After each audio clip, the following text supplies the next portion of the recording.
ನನ್ನೆಲ್ಲ ರೈತ ಬಂದವರಿಗೆ ನಾನು ನೋಡ್ತಿದ್ದೀನಿ ನಮ್ಮ ತೋಟಕ್ಕೆ ಹೋಗುವಂಥ ಜಾಗ ಮತ್ತು ಇದು ತೋಟ. ಇವತ್ತು ಕಾಯಿ ಕೀಳೋಣ ಅಂತ ಹೋಗಿದ್ದೆ.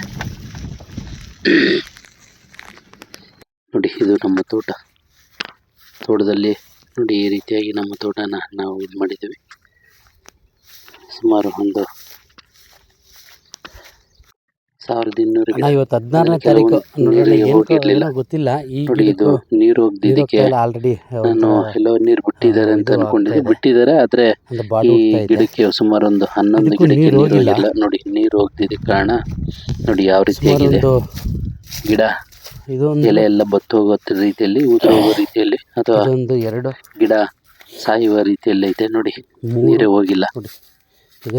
ನಾನು ಆ ಕಡೆ ಹೋಗಿ 2-3 ದಿವಸ ಆಗಿತ್ತು ತೋಟದ ಕಡೆ ಹೋಗಿ, ಅಂದ್ರೆ ಈ ತೋಟದ ಕಡೆ ಹೋಗಿ ಬೇರೆ ತೋಟದಲ್ಲಿದ್ದೆ.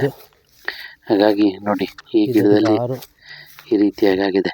ನೋಡಿ ರೈತರ ಪಾಡು ನಾವ್ ಹೆಂಗಿರ್ತದೆ ಅಂತ ಅಂದ್ರೆ ನೋಡಿ 7 ಗಿಡಕ್ಕೂ ನೀರು ಹೋಗ್ತಿಲ್ಲ ಅಂದ್ರೆ ಗಿಡ ಸಾಯುವಂಥದ್ದು 7 ಗಿಡಕ್ಕೂ ನೀರು ಹೋಗ್ದಿರ ಬಾಡು ಹುಟ್ಬಿಟ್ಟೈತೆ. ಇರುತ್ತೆ ಸಾಯೋ ಮೂಮೆಂಟ್ ಅಲ್ಲಿ ಇದ್ದಂಗೆ ದಯವಿಟ್ಟು ರೈತರು ನೋಡ್ಕೋಬೇಕಾಗುತ್ತೆ.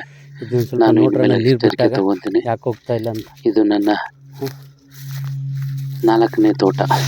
ಮೊನ್ನೆ ಕೂಡ ಹೋಗಿರ್ಲಿಲ್ಲ, ಬಟ್ ನಾನು ಅದೇ ನೀರು ಸ್ವಲ್ಪ ನಾನು ಬೆಳೆಯುವಂಥದ್ದು ಸೀಬೆಕಾಯಿ, ರೆಡ್ ಸೀಬೆಕಾಯಿ.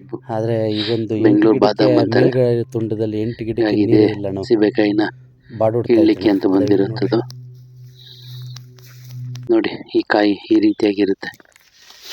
ಈ ರೀತಿಯಾಗಿ ಒಂದು ಅದಕ್ಕೆ ಬಂದಾಗ ಹಣ್ಣು ಮತ್ತೆ ಲೈಟ್ ಕಲರು ಮತ್ತೆ ಒಂದು ಸ್ವಲ್ಪ ಹಸಿದು 3 ರೀತಿಯಲ್ಲಿ ಇರುತ್ತೆ ಕಾಯಿ. 3 ರೀತಿಯಲ್ಲೂ ಕೀಳ್ತಾ ಇದ್ದೀನಿ.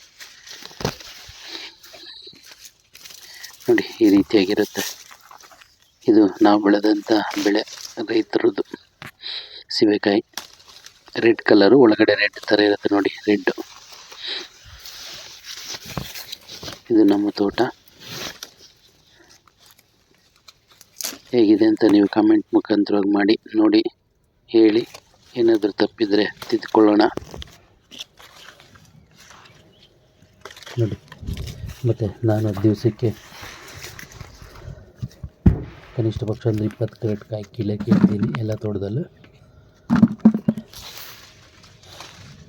ಈ ರೀತಿಯಾಗಿ ನಾವು ಎಲ್ಲ ಮೂರು ರೀತಿಯಾದ ಕಾಯಿನ ಕೀಳ್ತೀವಿ.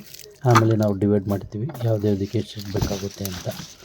ಯಾವ ಕಲರ್ ಯಾರು ಕೊಡಬೇಕು, ಹಸಿದು ಯಾರು ಕೊಡಬೇಕು. ಹಸಿದು ಎಕ್ಸ್ಪೋರ್ಟ್ಗೆ ಹೋಗುತ್ತೆ, ಕಲರ್ ಇಲ್ಲೇ ತೊಗೊಂಡು ಹೋಗ್ತಾರೆ.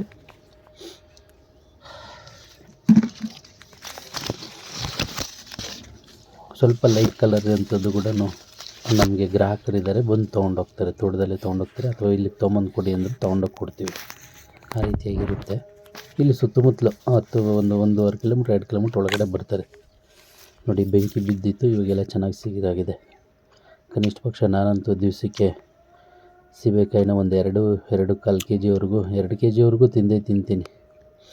ದಿನನಿತ್ಯ ನಮ್ಮದು ಮಧ್ಯಾಹ್ನದ ಊಟ ಇಲ್ಲ ಅಂದರೂ ಕೂಡ ಇದೇ ನಮ್ಮ ಊಟ. ಜೈ ರೈತ, ಎಲ್ಲರಿಗೂ ಒಳ್ಳೆಯದಾಗಲಿ ಅಂತ ಹೇಳ್ತಾ ಈ ವಿಡಿಯೋ ನೆಕ್ಸ್ಟ್ಗೆ ಮುಗಿಸ್ತೇವೆ. ಜೈ.